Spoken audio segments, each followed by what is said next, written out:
आज आप लोग को मैं गणित 10th का 1.1 कल पढ़ा दिए थे और आज मैं 1.2 पढ़ाएं, ठीक।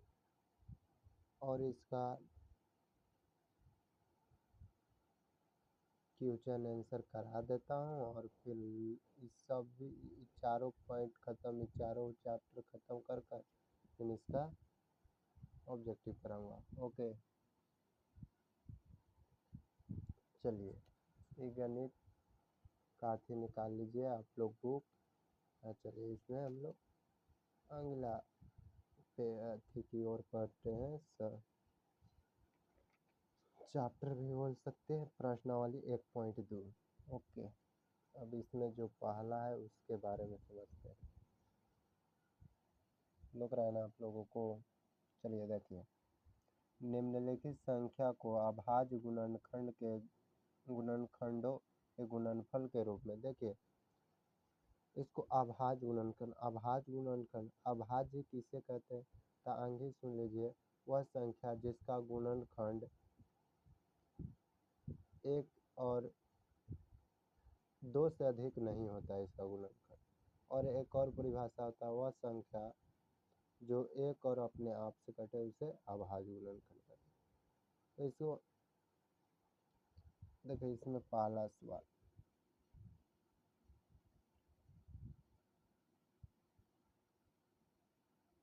पहला सवाल एक 140 का अभाज्य गुणनखंड ज्ञात करना है। चलिए तो देखिए, तो इसमें हम क्या करेंगे, खाली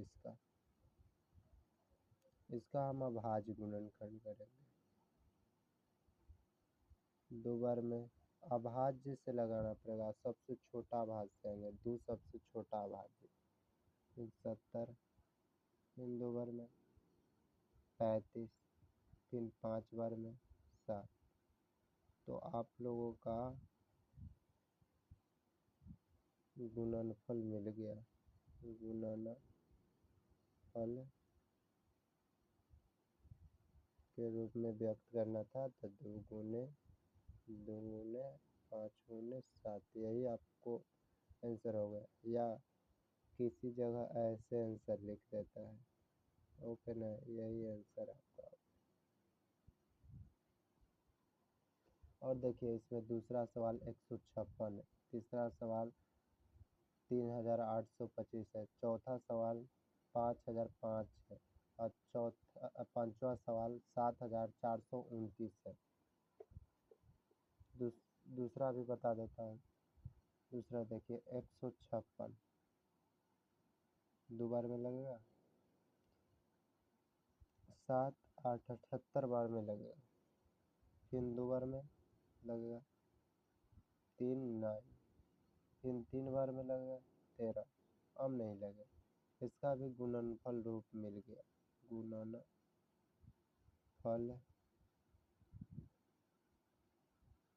2 गुने 2 गुने 3 गुने 13, इसका भी आंसर ऐसे लिखा सकता है। ओके,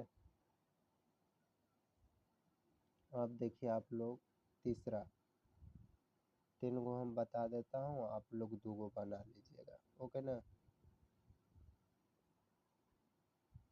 हाल इसका भी कर रहे हैं, वैसे इसका भी लेना है। देखिए अभाज्य गुणनखंड को गुणनफल के रूप में व्यक्त करना है, तो इसी तरह से बनाइएगा।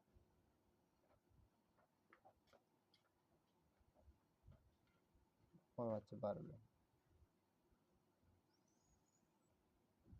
7 5 35, एक हाथ में 2 5, इतना बार में लग रहा है कि कट जाएगा, फिर 5 बार में लगा,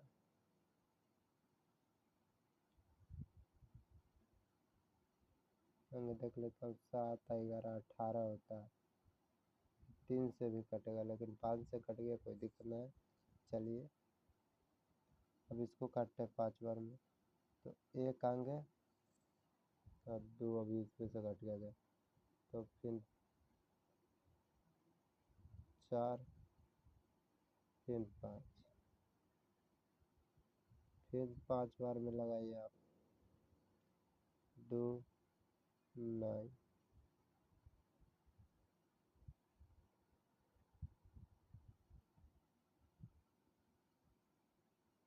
ये हमारे तरफ से गलत है क्योंकि ऐसे नहीं बनेगा। सबसे पहले सबसे छोटा आवाज जैसे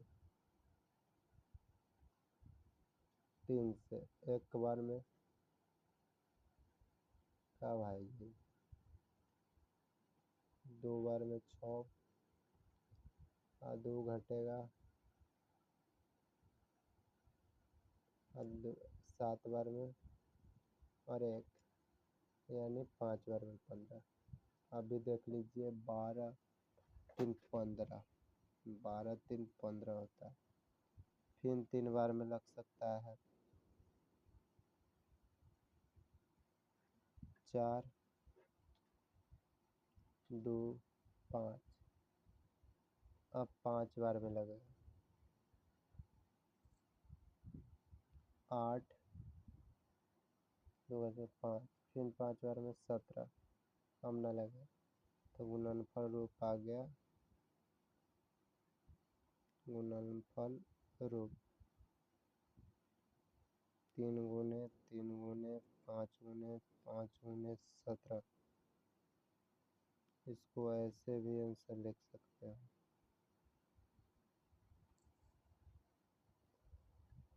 अब अगला सवाल, पूर्णांकों के निम्नलिखित युग्मों के एचसीएफ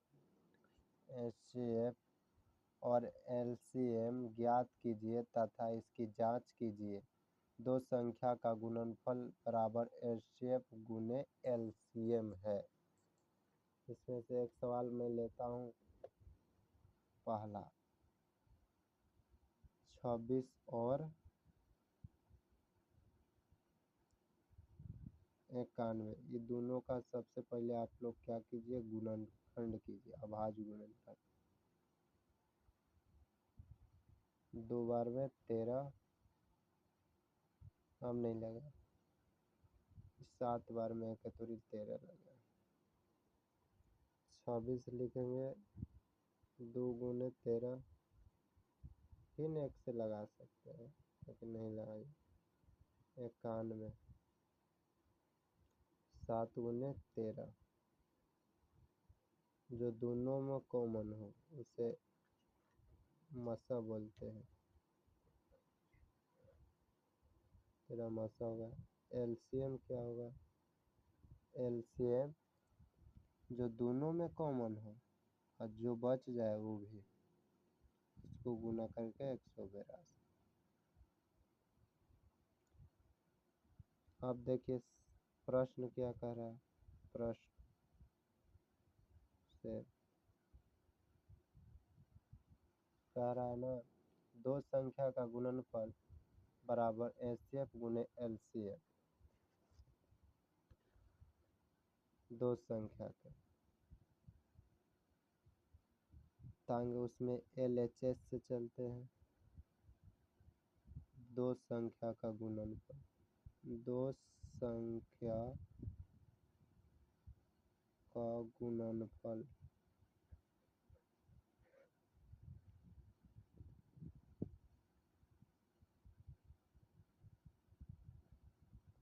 दो संख्या, पहला संख्या और दूसरा संख्या, ये दोनों को गुना कर लेंगे, जितना आएगा उतना। अब आरएचएस देने चलेंगे, एचसीएफ गुने एलसीएम।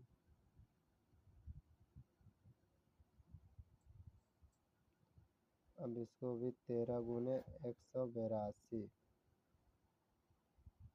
अब इसको गुना करेंगे और इसको अब जांच करेंगे।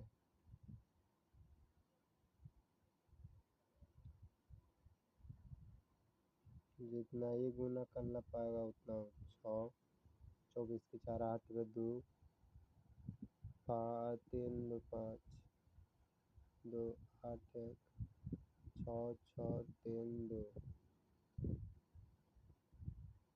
इतना ही भी आएगा, गुना करके देख लीजिए। यानी ये दोनों बराबर हो गए। यही जांच करना था कि RHS बराबर LHS है। ये आपका आंसर है। ऐसे दो और सवाल है, इसको आप लोग बनाइएगा। 510 और 92, और तीसरा सवाल है 336 और 54। अब अगला देखिए, अभाज्य गुणनखंड विधि द्वारा निम्नलिखित पूर्णांकों के एचसीएफ और एलसीएम ज्ञात करना है। इसमें हम इसको लेते हैं 12, 15 और 21 को वाला सवाल।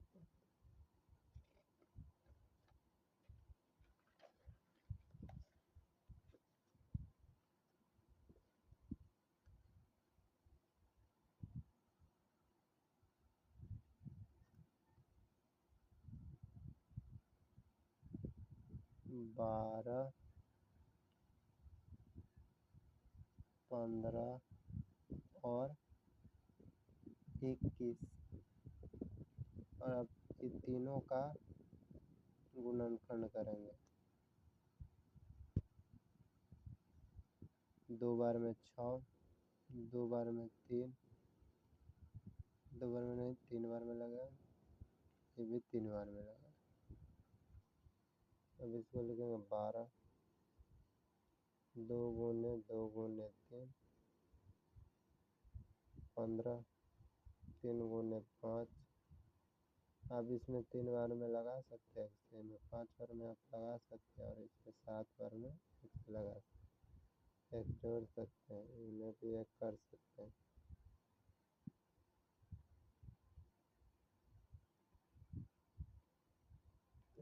अब जो तीनों में कॉमन हो उसे एचसीएफ कहते हैं। जो तीनों में कॉमन हो, एक ही हो गया और एक ही हो गया, तो 3 गुने 1 तो 3 ही बच जाएगा।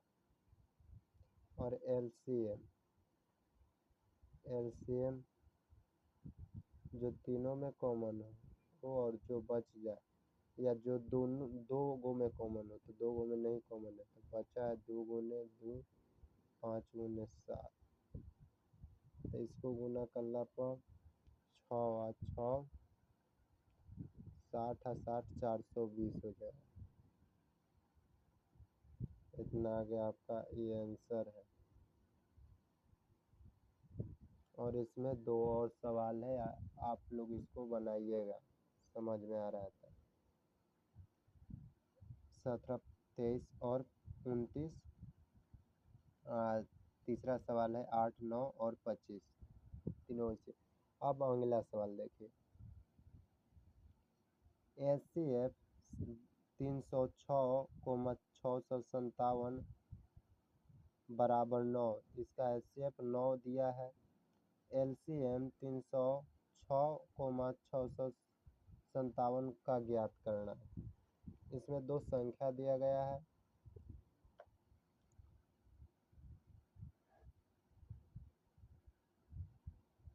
नहीं, चौथा सवाल है इस क्वेश्चन का।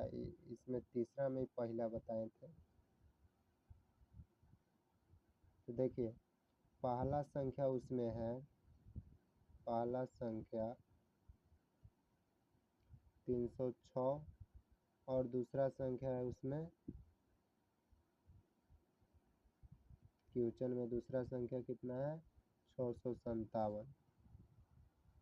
ठीक, और इसका मौसा कितना है, एचसीएफ कितना है, 9। अब एलसीएम इसका ज्ञात करना है, एलसीएम। तो एलसीएम कैसे ज्ञात होगा, तो इसका सूत्र होता है पहला संख्या गुने दूसरा संख्या, दूसरा संख्या, यानी 2 संख्या का गुणनफल बराबर HCF गुने LCM 306 गुने 657। HCF के जगह पर 9 रख दीजिए और गुने LCM हमको ज्ञात करना है। अब 9 को इधर गुना में इधर आकर क्या में हो जाएगा, भाटा में।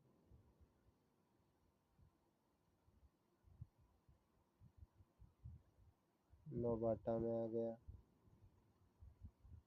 अब इन दोनों में से कोनों को काट दीजिए। 3 27 और 3 घाट के आ जाएगा 36, 4 बार में 34 बार में कट जाएगा।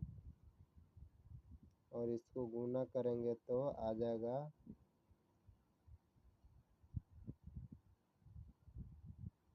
22, 3, 3, 8। इसका LCM आ जाएगा, इतना LCM आएगा।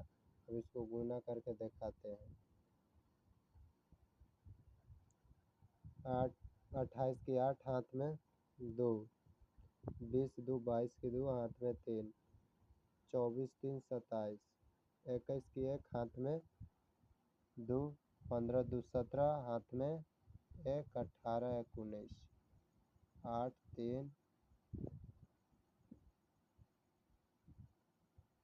नहीं है या कुछ दिक्कत है, देख लेते हैं फिर से। 28 के 8 2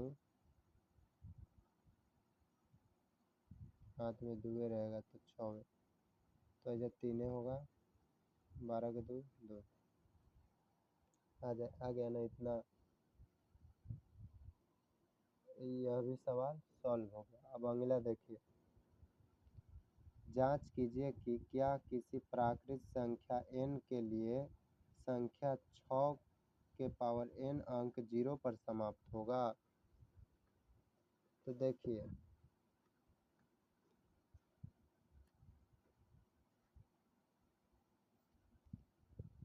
ये 5वां सवाल। जांच करना है कि किसी भी प्राकृत संख्या n के लिए संख्या 6 के पावर n अंक 0 पर समाप्त होगा, ये देखना। तो अंक संख्या कितना दिया है, 6n अंक। 6 का हम गुणनखंड करेंगे। 6 का गुणनखंड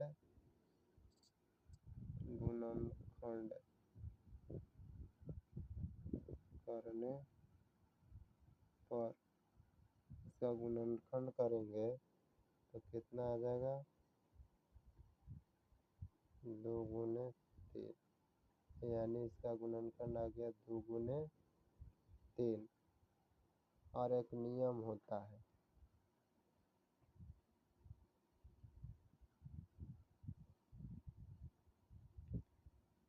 यदि या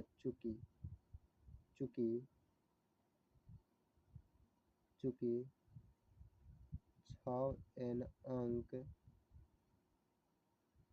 के गुणनखंड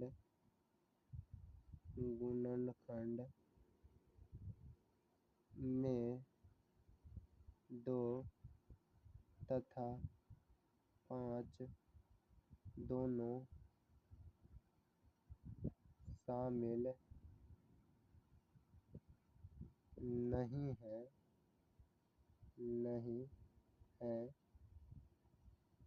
इसलिए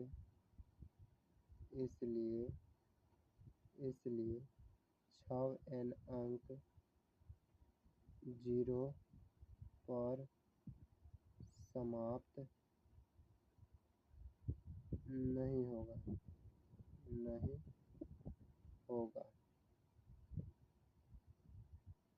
ये आंसर हो गया आपका। चलिए अगला क्वेश्चन देखिए। अगला का कह रहा है, व्याख्या कीजिए कि 7 गुने 11 गुने 13 प्लस 13 और 7 गुने 6 गुने 5 गुने 4 गुने 3 गुने 2 गुने 1 प्लस 5 भाज्य अभाज्य संख्या क्यों सिद्ध करना है। कैवा सवाल है छठा। देखिए पहला पद प्रथम पद 7 गुने 11 गुने 13 गुने प्लस 13। ठीक, इसमें हम 13 कॉमन ले लेता हूँ। 7 गुने 11 गुने 1 गुने प्लस 1, इसको जोड़ देता हूँ 77, इसको आगे गुना करके 78। ठीक, अब दूसरा पद कितना है।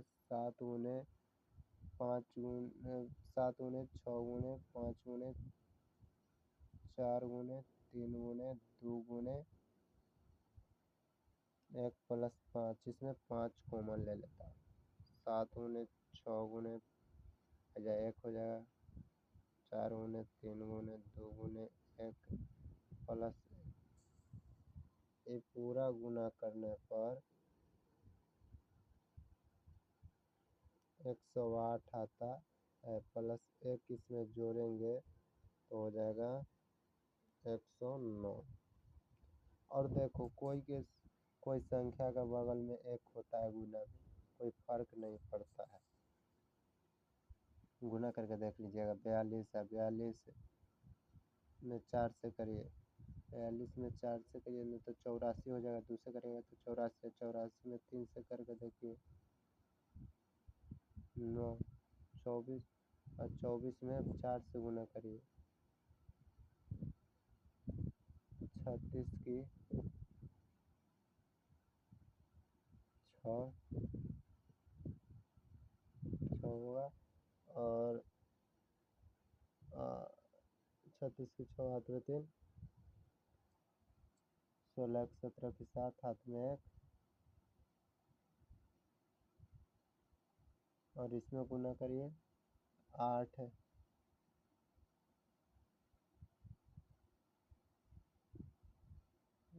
होगा 8 1 9, इतना होगा। रुक जाइए,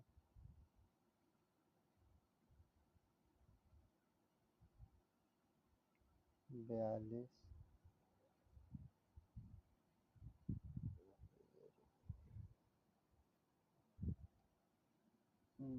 अच्छा से गुना करके देख लीजिएगा, आपको इतना ही आएगा। तो देखिए ये दोनों का गुणनखंड 1 से अधिक हो रहा है, 1 से अधिक हो रहा है ना, चूंकि दोनों संख्या का गुणनखंड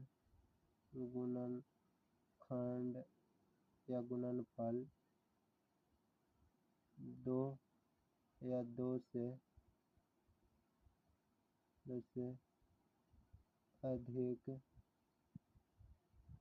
अधिक है, इसलिए ये भाज्य होगा।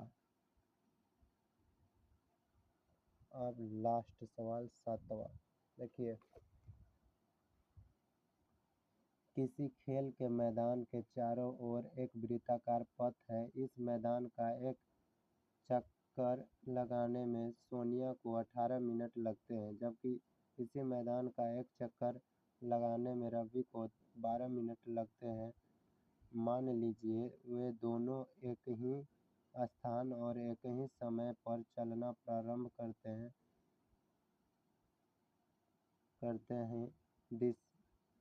करके एक ही दिशा में चलते हैं। कितने समय बाद वे पुनः प्रारंभिक स्थान पर मिलेंगे। ये सवाल, अरे दोनों व्यक्ति एक स्थान से चला, जो स्थान से चला वही स्थान पर पुनः कब मिलेगा। तो सोनिया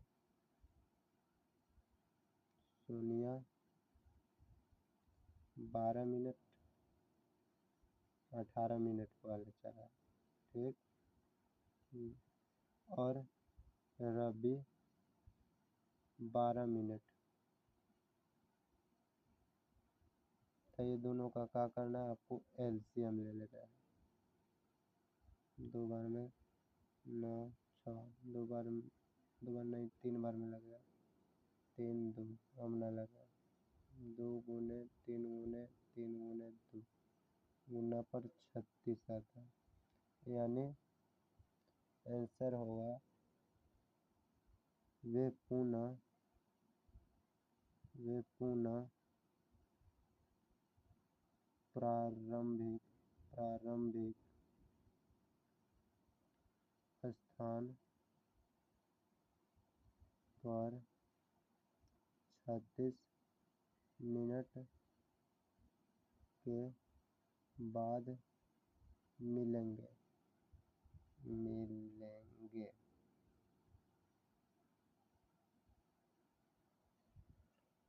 आज का क्लास यहीं समाप्त होता है। 1.2 आपका समाप्त हो गया। आई होप आप लोग को समझ में आया होगा।